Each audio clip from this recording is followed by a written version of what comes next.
Sidang Hasto Kristianto memutar sadapan telepon. Megawati terseret-seret namanya. PDIP terancam, diancam dibubarkan. Karena sidang Hasto Kristianto telah memutar sadapan telepon yang isinya ada perintah ibu dan garansi saya. Nah, kalimat ada perintah ibu dan garansi saya ini dua hal yang disoroti. Hal yang pertama adalah ada perintah ibu. Nah, perintah ibu ini kira-kira ibu siapa? Apakah ibu kandungnya Hasto Kristianto? Mungkinkah ibu kandungnya Hasto Kristianto yang memerintahkan Hasto untuk melakukan penyuapan? Inilah kata-kata yang menjadi polemik. Tetapi seluruh netizen rakyat Indonesia mendesak, udahlah buka saja. Ibu itu ya tidak ada lain di dalam partai politik, terutama PDIP. Yang maksudnya ya Megawati. Nah, inilah kata-kata yang memang sangat luar biasa. Seolah-olah ini menjadi sandi rahasia, kode rahasia, sandi rahasia. Ada perintah ibu yang namanya majelis hakim, majelis pengadilan. Ibu ini ibu siapa? Nah, ini harus didesak, kan harus dinyatakan ibu siapa gitu namanya. Nah, mungkin seluruh Indonesia ya nggak bisa menafsiri yang lain. Tafsirnya ya nggak mungkin tafsir ibu kandungnya Hasto Kristianto, nggak mungkin. Atau mungkin ibu presiden, ya nggak mungkin seolah-olah. Ibu siapa? Ibu negara siapa ya kan? Ya kalau di PDIP ya tafsirannya perintah ibu itu ya kembalinya kepada satu orang, yaitu Ibu Megawati Soekarno Putri. Nah, garansi saya ini adalah garansi yang dijaminkan oleh sang ibu, kan begitu. Jadi garansi yang dilakukan oleh sang ibu. Nah, ibu itu siapa tadi itu? Ya ibunya jelas lah ya. Rakyat Indonesia mendesak, udah buka saja namanya, masa ibu doang? Ibu itu siapa? Nah, kita sebagai rakyat Indonesia juga harus ikut mensupport. Jangan sampai ada kata-kata yang memang ambigu, yang seolah-olah dipermainkan begitu ya. Enggak jelas siapakah ibu yang berani menggaransi pada Hasto Kristianto. Garansinya apa? Nah, kalau ternyata memang ini terlacak, ibu tersebut adalah sosok Ketua Umum PDIP, yaitu Ibu Megawati Soekarno Putri, dan garansi yang diberikan ini berarti semuanya pelaku, aktor, otak pemikirnya adalah sang sebut namanya. Ya, yang sang sebut yang sebut namanya itu ya sang ibu gitu maksudnya. Nah, kita nggak boleh ragu-ragu siapa ibu yang disebut. Seluruh Indonesia nanti kita akan tanya nih di dalam komentar, ibu siapa yang dimaksud? Lalu siapakah ibu yang mampu memberikan garansi kepada seorang sekjen, sekretaris jenderal PDIP?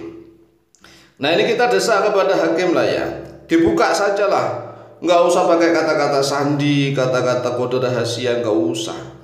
Nah, kalau sekali lagi kalau memang kata ibu dan yang mampu memberikan garansi kepada sekjen, ini yang harusnya segera diperiksa. Ya, karena mungkin sekjen tidak akan berani memberikan suatu keputusan ya, mem-PAW seseorang misalnya tanpa harus ada rekomendasi atau bahkan mungkin perintah langsung. Nah, kalau ada perintah garansi dari langsung ketua umum ya disyaratlah.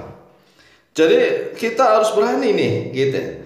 Ayo bagaimana nih seluruh Indonesia? Apakah memang Indonesia harus seperti ini terus? Yang nggak karu-karuan begitu ya? Wes pokoknya boh gitu. Nah, begini kok katanya para ustadz, para kiai, para ulama, para ajengan ini dilarang-larang untuk ikut terjun kepada politik. Ya, mungkin Indonesia akan seperti ini terus. Oleh sebab itulah saya menyerukan kepada para santri, para ustadz, para kiai, para abuya, para ajengan, jangan alergi dengan politik, ya, jangan apatis dengan politik. Ayo, kita harus terjun ke politik. Karena Rasulullah SAW itu pemimpin negara, bukan hanya pemimpin agama, tetapi pemimpin negara. Kemudian Abu Bakar As-Siddiq juga pemimpin negara dan bangsa. Umar bin Khattab memimpin bangsa dan negara. Kemudian Utsman bin Affan memimpin bangsa dan negara. Ali bin Abi Thalib juga memimpin bangsa dan negara. Nah saat ini di Indonesia ini para ulama, para kiai, para buya, para ajengan itu seolah-olah ya udah tugas ustaz saja lah gitu. Seolah-olah nggak boleh masuk ke dalam ranah politik. Padahal Islam itu lengkap. Politik Islam, siasa Islamiyah itu untuk mengatur kesejahteraan hidup, kemaslahatan umat manusia hidup di dunia maupun akhirat. Jadi kalau siasa Islamiyah itu bukan hanya kemaslahatan dunia saja, tetapi juga kemaslahatan akhirat. Tidak hanya kemaslahatan akhirat saja, juga kemaslahatan dunia. Jadi kalau para politikusnya itu banyak santri, banyak ulama, banyak kiai, banyak ustadz, abuya, ajengan yang bareng-bareng itu ikut membenahi bangsa dan negara ini, insya Allah Indonesia itu akan menjadi baldatun thayyibatun wa rabbun ghafur. Tetapi kalau memang para kiai dan ustadz itu kalau berpolitik dihujat langsung putus asa, dihujat langsung putus asa, ya begini terus negara itu. Kan di sisi lain ini ada Koni Rahakundini Bakri, ya Koni Bakri atau Koni Rahakundi Bakri diperintah oleh Megawati. Untuk apa? Untuk segera menyerahkan dokumen-dokumen rahasia yang telah dititipkan oleh Hasto Kristianto kepadanya. Nah ini kan sudah pernah viral ya kan, dokumen-dokumen itu yang pernah dititipkan oleh Hasto Kristianto kepada Koni Rahakundini Bakri. Dan bahkan tatkala Koni Bakri ini memberikan suatu gambaran apa yang ada di dalam isi dokumen tersebut, ya seolah-olah akan meledak gitu kan, akan meledak ini dan itu. Nah saat ini Koni Bakri langsung menyerahkan 37 dokumen yang sudah diberi cap oleh notaris. Dokumen nomor 16 diduga menyeret nama Kapolri. Nah, nama Kapolri ini kalau di media sosial ya sudah disebut namanya secara jelas. Nah, kalau Kapolri itu kan jabatan Kepala Polisian Republik Indonesia. Nah, Kapolri siapa yang disebut nih gitu? Ya, cari sendiri. Cari sendiri nama Kapolri yang disebut. Apakah Kapolri saat ini atau sebelumnya lagi? Inilah yang menjadi polemik di Indonesia.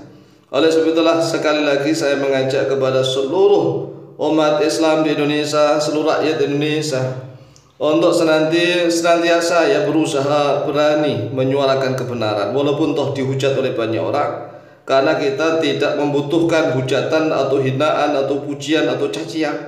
Kita hanya ingin menegakkan kebenaran. Yang namanya menegakkan kebenaran itu ya enggak usah sakit hati kalau dihujat, dihina, direndahkan dan seterusnya. Yang namanya Rasulullah SAW saja tatkala dakwah beliau dilemparin kotoran ya tetap beliau sabar dan akhirnya menjadi luar biasa. Demikian yang bisa kami sampaikan. Semoga Indonesia menjadi baldatun thayyibatun wa rabbun ghafur. Amin Allahumma amin.